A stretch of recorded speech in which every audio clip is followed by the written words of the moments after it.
ಬಾಬಾ ಸಾಹೇಬ್ ಅಂಬೇಡ್ಕರ್ ಮತ್ತೆ ಹುಟ್ಟು ಬರಲಿ ಅನ್ನೋದೇ ನಮ್ಮ ಒಂದು ಅನಿಸಿಕೆ ಆಗಿರ್ತದೆ. ಯಾಕಂದರೆ ವರ್ಷದ 365 ದಿನದಲ್ಲಿನೂ ಒಂದೇ ದಿನ ನಾವು ಅವ್ರನ್ನ ಪರಿನಿಬ್ಬಾಣ ಅಂತ ಕರೆಸೋದು. ಇನ್ನು ಪ್ರತಿದಿನಗಳು ಅವ್ರ ಜಯಂತಿನ ಆಚರಣೆ ಮಾಡ್ತೀವಿ.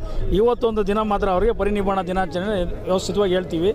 ಭಗವಂತ ಅವ್ರಿಗೆ ಇನ್ನೂ ಆಯುಸ್ ಕೊಡಬೇಕಾಗಿತ್ತು. ಏನೋ ಕಾರಣಾಂತರದಿಂದ ಅವರು ನಮ್ಮನ್ನೆಲ್ಲ ಬಿಟ್ಟು ಅಗಲಿದ್ದಾರೆ.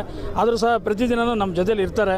ಯಾಕಂದರೆ ಅವರ ಕಾರ್ಯಕ್ರಮಗಳು ಪ್ರತಿನಿತ್ಯನೂ ಇವತ್ತು ಯಾರು ನೆನೆಸ್ಕೊತೀರೋ ಯಾರು ಇದಿಲ್ಲ, ಬಾಬಾ ಸಾಹೇಬ್ ಅಂಬೇಡ್ಕರ್ನಂತೂ ವ್ಯವಸ್ಥಿತವಾಗಿ ನೆನೆಸ್ಕೊತೀವಿ. ಮುಂದಿನ ವರ್ಷದಲ್ಲಿ ನಮ್ಮ ಜೈ ಭೀಮ್ ಅಖಿಲ ಭಾರತ ದಲಿತ ಕಿರಿಯರ ಸಮಿತಿ ವತಿಯಿಂದನೇ ಒಂದು CMಗೆ ಮತ್ತು ಸಮಾಜ ಕಲ್ಯಾಣ ಸಚಿವರಿಗೆ ಒಂದು ಲೆಟರ್ ಕೊಟ್ಟು ಇಲ್ಲಿ ಒಂದು ಲೈಟ್ಗಳೆಲ್ಲ ಹಾಕ್ಬಿಟ್ಟು ಲೇಸರ್ ಲೈಟ್ಲ್ ಹಾಕ್ಸ್ಬಿಟ್ಟು ಒಳ್ಳೆ ವ್ಯವಸ್ಥಿತವಾಗಿ ಮಾಡಬೇಕು ಅನ್ನೋದು ನಮ್ಮ ಮನಸ್ಸಿಗೆ ಇರ್ತದೆ, ನಮ್ಮ ಗುರಿ ಆಗಿರ್ತದೆ.